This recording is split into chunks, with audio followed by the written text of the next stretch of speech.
बड़ी खबर जो बिहार से आ रही है। बाढ़ग्रस्त इलाकों में राहत कार्य चल रहा है, लेकिन मुजफ्फरपुर में बाढ़ राहत के काम में लगा वायुसेना का एक हेलीकॉप्टर बाढ़ के पानी में इस समय है। हेलीकॉप्टर लोगों के लिए राहत सामग्री लेकर पहुंचा था, लेकिन इसी दौरान ये वाकया हुआ है।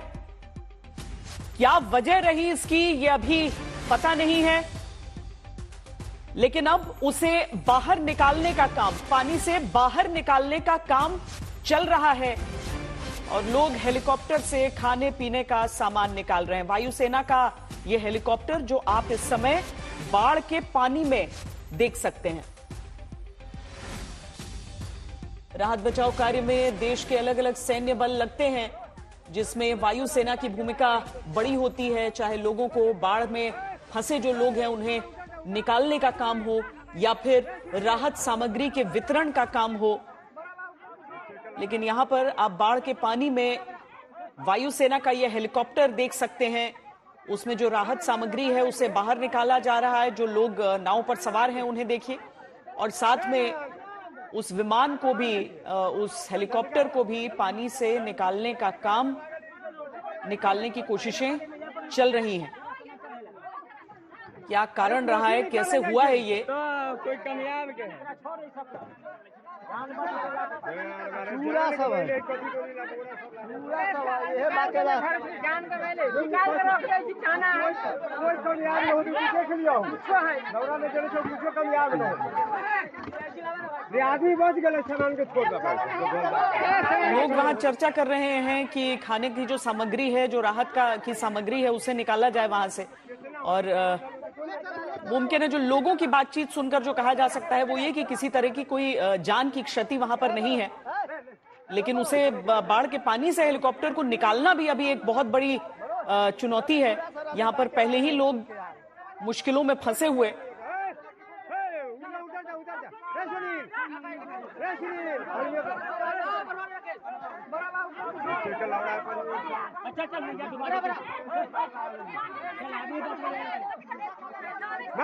बिहार का एक बहुत बड़ा क्षेत्र बहुत बड़ी त्रासदी से इस समय गुजर रहा है।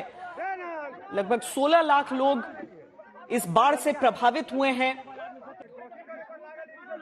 जो बिहार के सीमावर्ती इलाके, नेपाल से लगती हुई सरहद वाले जिले हैं, वहां से लेकर मुजफ्फरपुर तक, जहां जिस मुजफ्फरपुर में इस समय आप ये तस्वीर देख रहे हैं वायुसेना के हेलीकॉप्टर की बाढ़ के पानी में, इस पूरे क्षेत्र में पानी भरा हुआ है। दरअसल जिस तरीके से बिहार में इस बार बाढ़ आई है, नदियां पहले ही अपनी कैपेसिटी से ऊपर पानी उन नदियों में बहता रहा, और उसके ऊपर जब और सैलाब आया, जब नेपाल में भी 70 घंटे लगातार बरसात हुई, तो हाल कुछ इस तरीके से बेहाल हो गया है। हमारे संवाददाता रोहित सिंह इस समय सीधे हमारे साथ जुड़ रहे हैं इसी खबर पर। रोहित, क्या कुछ पता चल पाया है? क्या गिरा है ये? क्या लैंड होने को मजबूर हुआ है? क्या क्या चीजें हैं? क्या खबर बताई जा रही है? देखिए श्वेता, जो फौरी रूप से समझ में आ रहा है कि ये एक हार्ड लैंडिंग हुई है, और ये इंडियन एयरफोर्स का जो हेलीकॉप्टर था, ये दरअसल मुजफ्फरपुर के औराई इलाके में जहां बाढ़ की स्थिति बनी हुई है वहां पर राहत सामग्री जो है वो पहुंचाने में काम कर रहा था, और सुबह से ही जो है फूड पैकेट बांट रहा था। और थोड़ी देर पहले जो जानकारी मिली है कि इसके पंख में कोई तकनीकी दिक्कत आ गई थी। हालांकि ये इंडियन एयरफोर्स के जो आला अधिकारी हैं वो बेहतर समझा पाएंगे थोड़ी देर में जब उनकी तरफ से कोई रिएक्शन आएगा, लेकिन जो अभी समझ में बात आ रही है कि उसके ब्लेड में कोई तकनीकी दिक्कत आई थी, जिसके बाद इस इंडियन एयरफोर्स के हेलीकॉप्टर को जो है हार्ड लैंडिंग जो है वो कराया गया है वहां पे जो नदी है।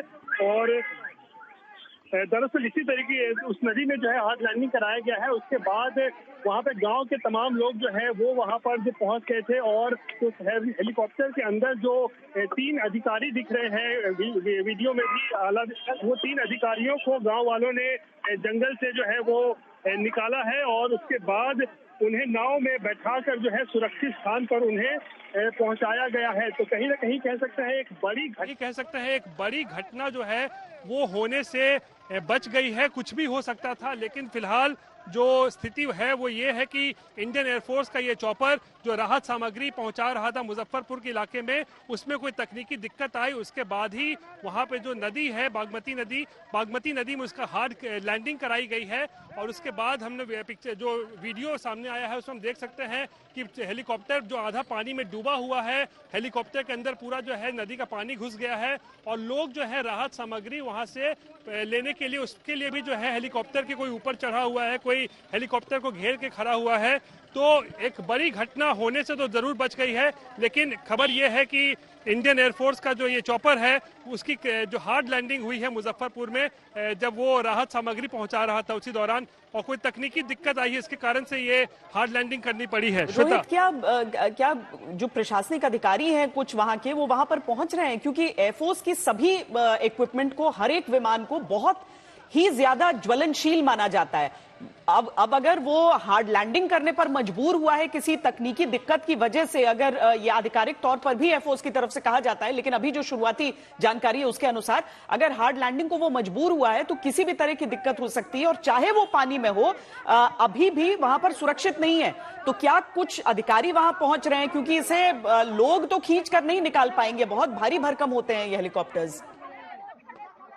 बिल्कुल, देखिए जो जानकारी हमें ये मिल रही है क्योंकि मुजफ्फरपुर के पास में ही दरभंगा एयरफोर्स स्टेशन है, तो वहां से जो आला अधिकारी हैं वो जो है उस घटना स्थल के लिए जो है वो वहां से निकल पड़े हैं। तो थोड़ी देर, मुझे लगता है 1 घंटे के आसपास जो है वो लोग जो है घटना स्थल पर पहुंचेंगे, उसके बाद ही जो है क्या हुआ, कैसे हुआ, ये सब चीजें जो है वो बता पाएंगे। लेकिन जो बता रही थी वो बात बिल्कुल सही है कि जिस हालत में, जिस अवस्था में अभी भी वो हेलीकॉप्टर है, उसके अंदर जो है वो ईंधन होगा तो किसी भी तरह से वो जो है खतरनाक है।